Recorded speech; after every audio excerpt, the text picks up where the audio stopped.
السلام علیکم رحمۃ اللہ وبرکاتہ۔ کیسے ہو میرے دوستوں؟ میں آپ کا اپنا پیارا دوست اسرائیل خان پھر سے حاضر ہوا ہوں the real history RH channel لے کر۔ آج کے کردار میں ہے سلطان صلاح الدین ایوبی علی بن سفیان اور وہ کمانڈر جو بھاگ کر کے آیا تھا، موبی، بالیان، میگنانا ماریوس، 7 لڑکیاں اور 20 قاتل جو میگنانا ماریوس کے ساتھ ہیں۔ میرے دوستوں، یہ آپ کا اپنا چینل ہے، اسے لائک، سبسکرائب، کمنٹ اور شیئر ضرور کریے گا۔ مجھے لکھ کر بتائیے گا میری کہانی بتانے کا انداز آپ کو کیسا لگا۔ اس نے کیمپ سے روانگی کے وقت سے بات شروع کی اور اپنے کمانڈر کے متعلق بتایا کہ وہ ایک قیدی لڑکی کے ساتھ دل بہلاتا رہا اور قیدیوں سے لاپرواہ ہو گیا۔ پھر راستے میں جو کچھ ہوتا رہا اور آخر میں جو کچھ ہوا اس نے سنا دیا، مگر وہ یہ نہ بتا سکا کہ حملہ آور کون تھے۔ سلطان ایوبی نے علی بن سفیان اور نائب سالار سے کہا، اس کا مطلب یہ ہے کہ صلیبی چھاپہ مار مصر کے اندر موجود ہیں۔ علی بن سفیان نے کہا، ہو سکتا ہے، یہ صحرائی ڈاکو بھی ہو سکتے ہیں۔ اتنی خوبصورت 6 لڑکیاں ڈاکوؤں کے لیے بہت بڑی کشش تھی۔ تم نے اس کی بات غور سے نہیں سنی۔ سلطان ایوبی نے کہا، اس نے کہا ہے کہ مرد قیدی لاشوں کے ہتھیار اٹھا لائے تھے اور محافظوں کو قتل کرنے لگے تھے۔ محافظوں میں سے 2 نے انہیں تیروں سے ہلاک کر دیا، اس کے بعد ان پر حملہ ہوا۔ اس سے یہی ظاہر ہوتا ہے کہ صلیبی چھاپہ مار ان کے تعاقب میں تھے۔ وہ کوئی بھی تھے سلطان محترم، نائب سالار نے کہا۔ فوری طور پر کرنے والا کام یہ ہے کہ اس عسکری کو رہنمائی کے لیے ساتھ بھیجا جائے اور کم از کم 20 گھڑ سوار جو تیز رفتار ہو تعاقب کے لیے بھیجے جائیں۔ یہ بعد کی بات ہے کہ وہ کون تھے، میں اپنے ایک نائب کو ساتھ بھیجوں گا۔ علی بن سفیان نے کہا، اس عسکری کو کھانا کھلاؤ۔ سلطان ایوبی نے کہا، اسے تھوڑی دیر آرام کر لینے دو اور اتنی دیر میں 20 سوار تیار کرو اور تعاقب میں روانہ کر دو۔ اگر ضرورت سمجھو تو زیادہ سوار بھیج دو۔ میں نے جہاں سے گھوڑا کھولا تھا وہاں 8 گھوڑے بندھے ہوئے تھے۔ حافظ نے کہا، وہاں کوئی انسان نہیں تھا، حملہ آور وہی ہو سکتے ہیں۔ اگر گھوڑے 8 تھے تو وہ بھی 8 ہی ہوں گے۔ چھاپہ ماروں کی تعداد زیادہ نہیں ہو سکتی۔ نائب سالار نے کہا، ہم انشاءاللہ انہیں پکڑ لیں گے۔ یہ یاد رکھو کہ وہ چھاپہ مار ہیں۔ سلطان ایوبی نے کہا، اور لڑکیاں جاسوس ہیں۔ اگر تم ایک جاسوس یا چھاپہ مار کو پکڑ لو تو سمجھ لو کہ تم نے دشمن کے 200 عسکری پکڑ لیے ہیں۔ میں ایک جاسوس کو ہلاک کرنے کے لیے دشمن کے 200 عسکریوں کو چھوڑ سکتا ہوں۔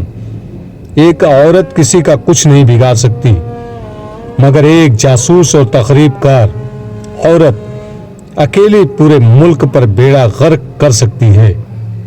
یہ لڑکیاں بے حد خطرناک ہیں۔ اگر وہ مصر کے اندر رہ گئی تو تمہارا پورے کا پورا لشکر بیکار ہو جائے گا۔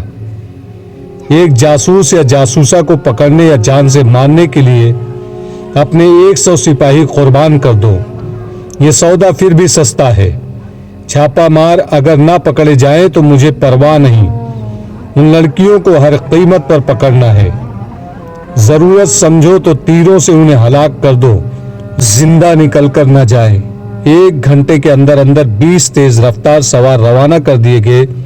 ان کا رہنما یہ محافظ تھا اور کمانڈر علی بن سفیان کا ایک نائب زاہدین تھا۔ ان سواروں میں فخر المصری کو علی بن سفیان نے خاص طور پر شامل کیا تھا۔ یہ فخر کی خواہش تھی کہ اسے بالیان اور موبی کے تعاقب کے لیے بھیجا جائے۔ یہ تو نہ علی بن سفیان کو علم تھا نہ فخر المصری کو کہ جن کے تعاقب میں سوار جا رہے ہیں وہ بالیان، موبی اور ان کے 6 وفادار ساتھی ہیں۔ ادھر یہ 20 سوار روانہ ہوئے جن میں 21واں ان کا کمانڈر تھا۔ ان کا ہدف لڑکیاں تھی اور انہیں چھڑا کر لے جانے والے۔ ادھر سے صلیبیوں کے 20 کمانڈر آ رہے تھے جن میں 21واں ان کا کمانڈر تھا۔ ان کا بھی ہدف یہی لڑکیاں تھی، مگر ان کی کمزوری یہ تھی کہ وہ پیدل آ رہے تھے۔ دونوں پارٹیوں میں سے کسی کو بھی معلوم نہ تھا کہ جن کے تعاقب میں وہ جا رہے ہیں وہ کہاں ہیں۔ صلیبیوں کی کمانڈو پارٹی اگلے روز سورج غروب ہونے سے کچھ دیر پہلے خاصا فاصلہ طے کر چکی تھی۔ راستہ اوپر چل رہا تھا، وہ علاقہ نشیب و فراز تھا۔ یہ لوگ بلندی پر گئے تو انہیں دور ایک میدان میں جہاں کھجور کے بہت سے درختوں کے ساتھ دوسری قسم کے درخت بھی تھے، بے شمار اونٹ کھڑے نظر آئے، انہیں بٹھا بٹھا کر ان سے سامان اتارا جا رہا تھا۔ 12-14 گھوڑے بھی تھے، ان کے سوار فوجی معلوم ہوتے تھے، باقی تمام شتربان تھے، یعنی اونٹ والے تھے۔ یہ 21 صلیبی رک گئے، انہوں نے ایک دوسرے کی طرف دیکھا جیسے انہیں یقین نہ آ رہا ہو کہ وہ اونٹ اور گھوڑے ہیں۔ یہی ان کی ضرورت تھی۔ ان کے کمانڈر نے پارٹی کو روک لیا اور کہا، ہم سچے دل سے صلیب پر ہاتھ رکھ کر قسم کھا کر آئے ہیں۔ وہ دیکھو صلیب کا کرشمہ، یہ معجزہ ہے۔ خدا نے آسمان سے تمہارے لیے سواری بھیجی ہے۔ تم میں سے جس کے دل میں کسی بھی گناہ کا یا فرض سے کوتاہی کا یا جان بچا کر بھاگنے کا خیال ہے، وہ فوراً نکال دو۔ خدا کا بیٹا جو مظلوموں کا دوست اور ظالموں کا دشمن ہے، تمہاری مدد کے لیے آسمان سے اتر آیا ہے۔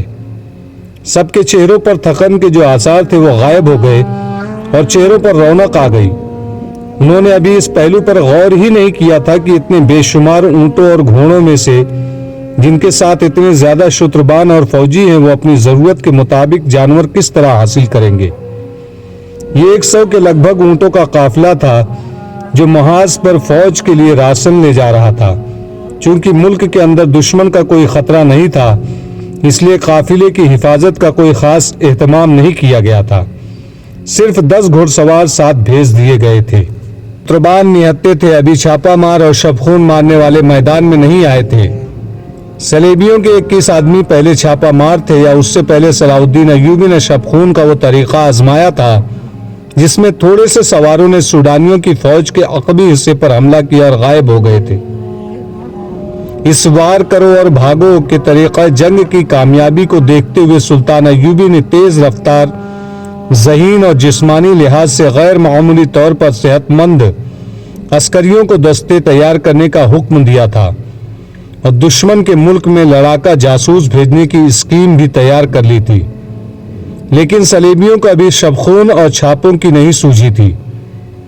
کسی نجی قافلے کو ڈاکو بعض اوقات لوٹ لیا کرتے تھے، سرکاری قافلہ ہمیشہ محفوظ رہتے تھے، اسی لیے فوجوں کے رسد کے قافلے بے خوف و خطر رواں دواں رہتے تھے۔ اس سے پہلے بھی اس محاذ کے لیے دوبارہ رسد کے قافلے جا چکے تھے اور اسی علاقے سے گزرے تھے، لہٰذا حفاظتی اقدامات کی ضرورت نہیں سمجھی جاتی تھی۔ یہ قافلہ بھی خطروں سے بے پرواہ محاذ کو جا رہا تھا اور رات کے لیے یہاں پڑاؤ کر رہا تھا۔ اس سے تھوڑی ہی دور قافلے کے لیے بہت بڑا خطرہ آ رہا تھا۔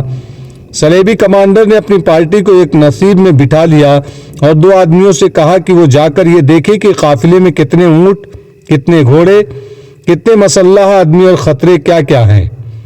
پھر وہ رات کو حملہ کرنے کی اسکیم بنانے لگا۔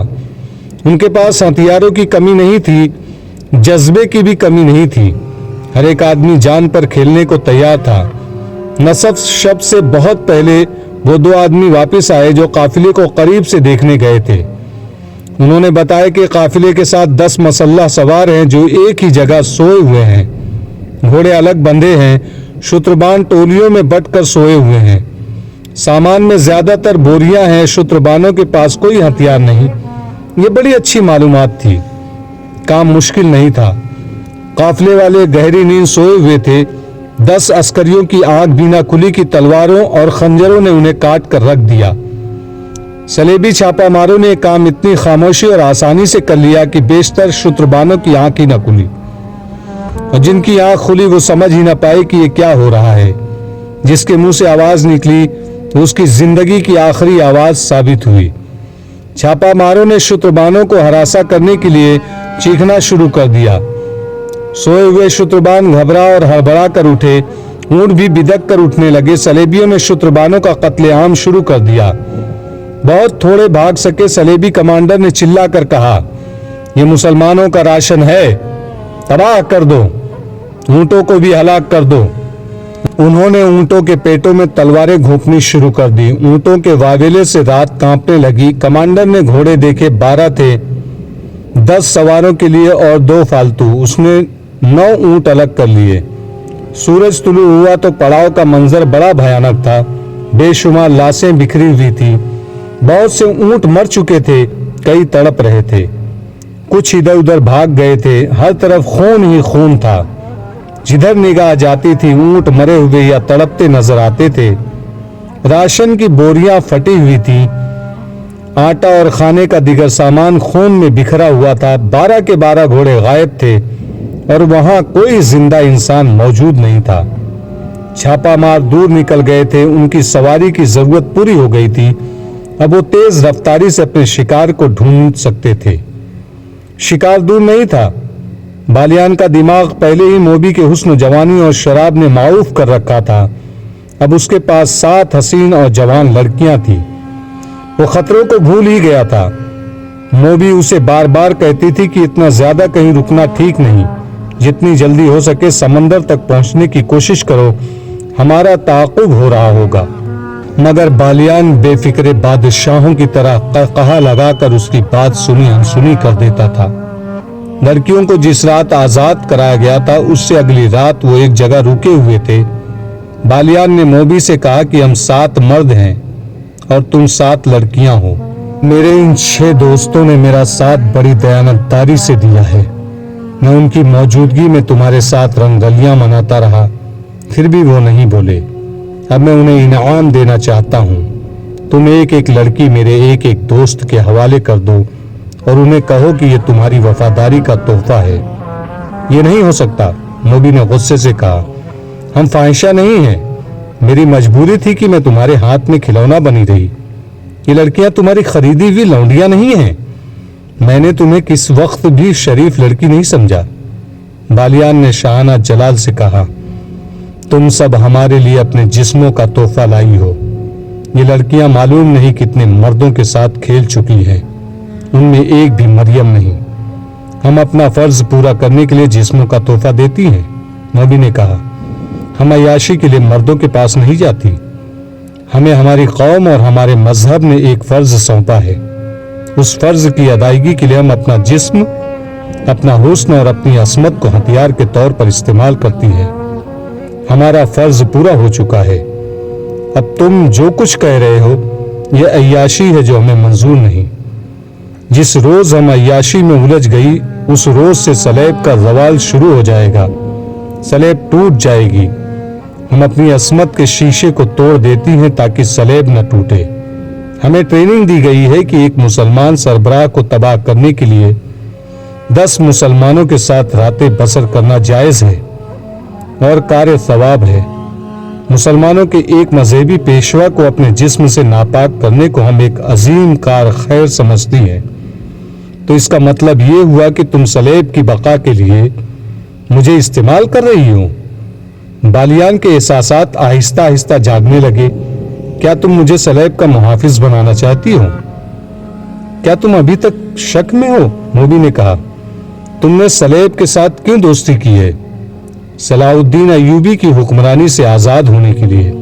بالیان نے کہا، سلیب کی حفاظت کے لیے نہیں، میں مسلمان ہوں لیکن اس سے پہلے میں سوڈانی ہوں، میں سب سے پہلے سلیبی ہوں۔ موبی نے کہا، عیسائی ہوں اور اس کے بعد اس ملک کی بیٹی ہوں جہاں میں پیدا ہوئی تھی۔ موبی نے اس کا ہاتھ اپنے ہاتھ میں لے کر کہا، اسلام کوئی مذہب نہیں، اسی لیے تم اپنے ملک کو اس پر ترجیح دے رہے ہو، یہ تمہاری نہیں تمہارے مذہب کی کمزوری ہے۔ تم میرے ساتھ سمندر پار چلو تو میں تمہیں اپنا مذہب دکھاؤں گی، تم اپنے مذہب کو بھول جاؤ گے، میں اس مذہب پر لعنت بھیجوں گا جو اپنی بیٹیوں کو غیر مردوں کے ساتھ راتیں بسر کرنے اور شراب پینے پلانے کو ثواب کا کام سمجھتا ہے۔ بالیان اچانک بیدار ہو گیا۔ اس نے کہا، تم نے اپنی عصمت مجھ سے نہیں لوٹائی بلکہ میری عصمت لوٹی ہے، میں نے تمہیں نہیں بلکہ تم نے مجھے کھلونا بنائے رکھا ہے۔ ایک مسلمان کا ایمان خریدنے کے لیے عصمت کوئی زیادہ قیمت نہیں۔